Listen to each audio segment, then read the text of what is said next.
Hey, true believers. Chris Mack coming at you with Suicide Squad number 10. And I gotta say, I love when intuition is correct. I remember seeing some of these older Suicide Squad books and I went, who cares? But as I started seeing, kind of getting more backstory on Ostrander and kind of seeing what he wrote, I was like, man, I maybe want to give these a second chance. And so I've been slowly kind of handpicking like issues or covers that I find interesting. And I saw this one. By the way, thank you, Isaac, buddy, for hooking me up with this book. Super awesome. I saw this cover and I went, this has got to be interesting, right? And you're thinking, it's just an old book. Who cares? It's from the 80s. Wrong. This was a good book. And that's what I mean by I'm glad that intuition paid off.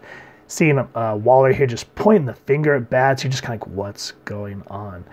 So when I opened it up at first, I thought it was just going to be kind of like a cool down issue because apparently a lot of stuff happened last issue, which I do not have. So if y'all have a copy of issue 9 you want to get rid of, hook me up. This one is called Up Against the Wall. The print date on it was February 1988. The writer is John Ostrander. Penciler is Luke McDonnell. Inker Bob Lewis. Letterer Todd Klein. Colorist Juliana Fertier. And editor was Robert Greenberger. So what they're doing is they're introducing this chaplain to Belle Reve prison. And the shadowing here. I mean, just look at how it's dark. Then we got a little bit of the light source pushing down. And you kind of get like they're digging their own graves. So I love little symbolism like that because you know that things aren't going to bode well for anybody that's part of Task Force X and or associated with Amanda Waller or Belle Reve prison. But anyway, here you're just thinking, oh God, they're just walking and talking. Yes. But it means something. They're not just like, oh my God, this coffee is so good. I'm going to fight you over my coffee. I haven't had my coffee yet. Don't talk to me. I hate to say it. Like, for example, New Mutants #1 from Dawn of X. Anyway, it's organic. This is a new guy who's talking about how he was kicked down this way because, where does it say? He goes, oh, where is it? Hold on. Where'd it go? I wanted to read this to you guys, but I don't remember where it went. Anyway, basically this Murph character here, who's a guard, is asking, how'd you get kicked down here? And he says, right here, finally, I knew I was going to find it. He goes, so Padre, who'd you cheese off to get assigned here? My superiors. I tend to get too involved for their hands-off brand of ministry. So that's cool. I mean, it's not cool what happened to him, but see how organically we're starting. They're two guys walking, they're getting acquainted because they're going to be in close quarters together. And this father is talking about how he wants to be close to the people who need help. Again, talk about how he has his own hands-on approach to ministry. And here he's like, well, what do you like to be called? Do you like to be called Father, Father Richard, Reverend Creamer? And he goes, the Reverend Hey You has a certain ring to it. See, that's what you do when you meet someone. You kind of have like this small talk, but then you start to get more in depth. And the chaplain turns around and asks Murph, well, what are you doing here? He goes, I hate my job, but I'm good at it. Where does he say? He goes, I hate it, but I'm good at it. Don't give two hoots for regs, so long as the job is done right the first time, so I don't have to mess with it. So I love it. And there's a way, I don't remember where it's at. Oh, so Murph, when he first meets Father Reverend, he goes, you're a weird one. And then Murph turns around and says, I keep trying to quit. They keep giving me more money. It's a vicious but remunerative cycle.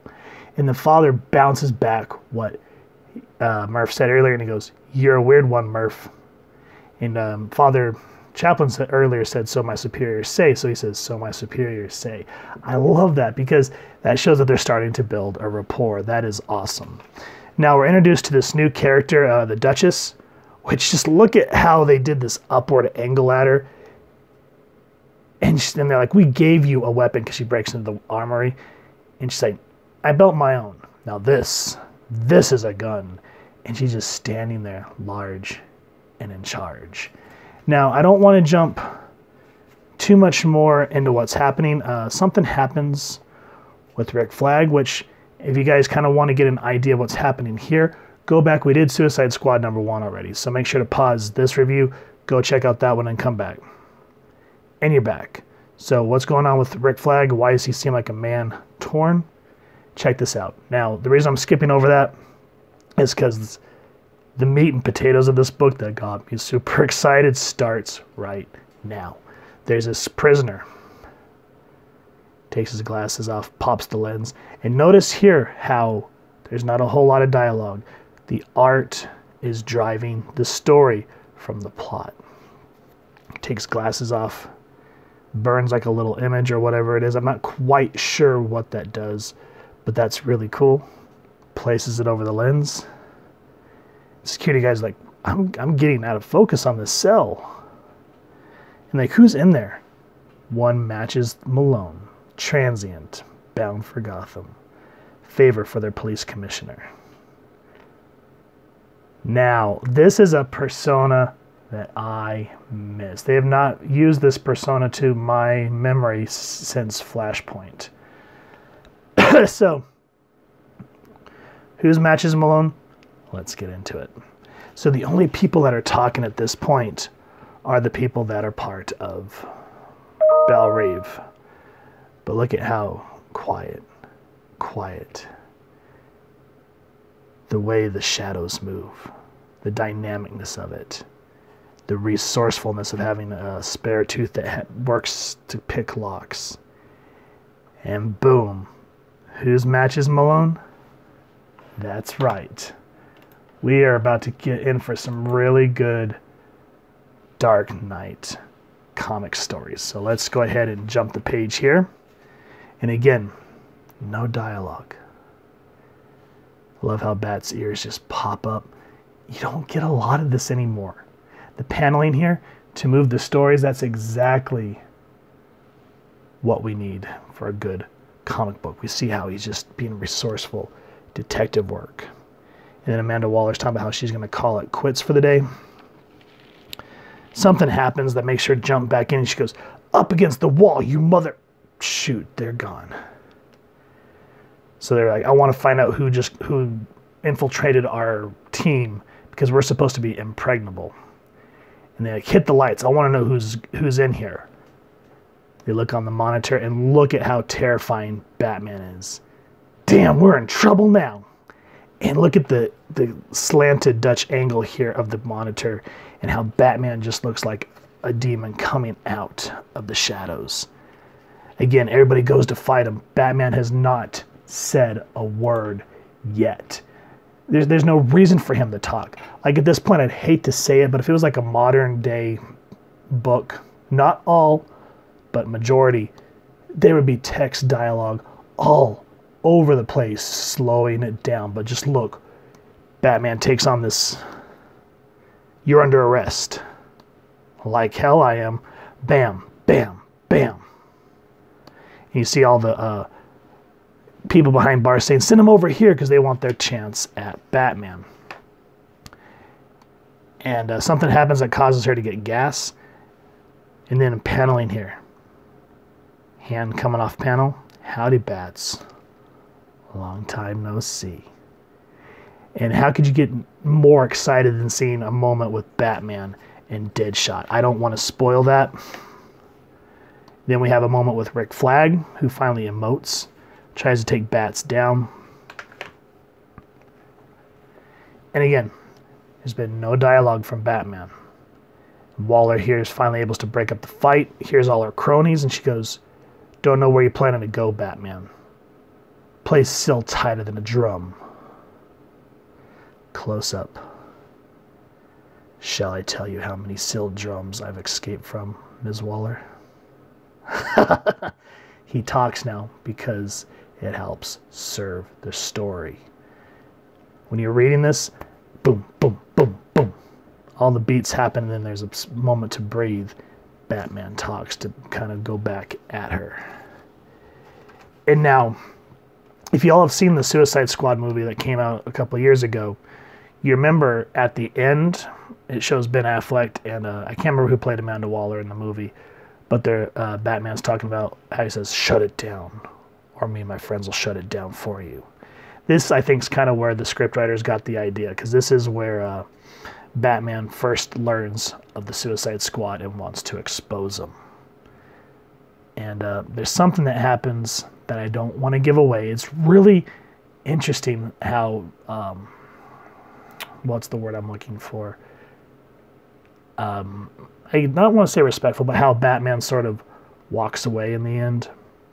And it shows the intensity of Amanda Waller in the brains of Batman. And that's about the best as I could say. All I can say is this was a great book, especially here where Deadshot saying, "I kill you, Bats, for the sheer pleasure of it. If you could have, you would have by now. Aren't you aware that you pull your shots around me?" So I think right there is showing that Deadshot likes the cat and mouse game that they'd play, I guess. But nonetheless, guys, that's what I meant by that. I love when intuition is right. This was a great comic book. Yes, the newer ones, like after Flashpoint, when Adam Glass took over Suicide Squad, and it had Deadshot, Harley, Boomerang, who was it? King Shark, I think? I can't remember. But that was a good run, too. But this, classic use of the artwork for storytelling, great use of when to overly dialogue, as I want to say, and when to pull it back. Like when they were introducing the Reverend, great use of organic dialogue when they get to Matches Malone, which I wish that they would use more often. That doesn't happen. You know, I don't see matches anymore in Batman books, and it breaks my heart. But anyway, what I want to leave on is, why don't people do this more? I don't know. It breaks my heart in modern comics when you don't get good storytelling like this. That's why I tend to do more of the classic stuff, because I want to point out how great people were at their craft and how they could have just thrown this out. Like, whatever, it's done. I've done my job for the day. But they cared, and they delivered a good product. Who cares if it's not, oh, this book is worth $600. Who cares? It's a good story. And at the end of the day, that's what matters. And Suicide Squad number 10 gives that to you. So if you've enjoyed this book, please first and foremost support your local comic shop and grab a copy. And if you've enjoyed this review, we really would appreciate it if you take a moment to hit like, share, and subscribe. Helps the club channel more than you could possibly know. And if you won't mind hitting that fancy little bat bell next to subscribe, that way as we continue to upload content, you guys will get notified. Come to the channel, and we love chatting with y'all and hearing your feedback down in the comments below or on our social media pages, which I'll make sure to leave the links down in the description below. So with all that said, thank you so much for stopping by. Hope you all continue to have an absolutely amazing day reading, and happy hunting, true believers.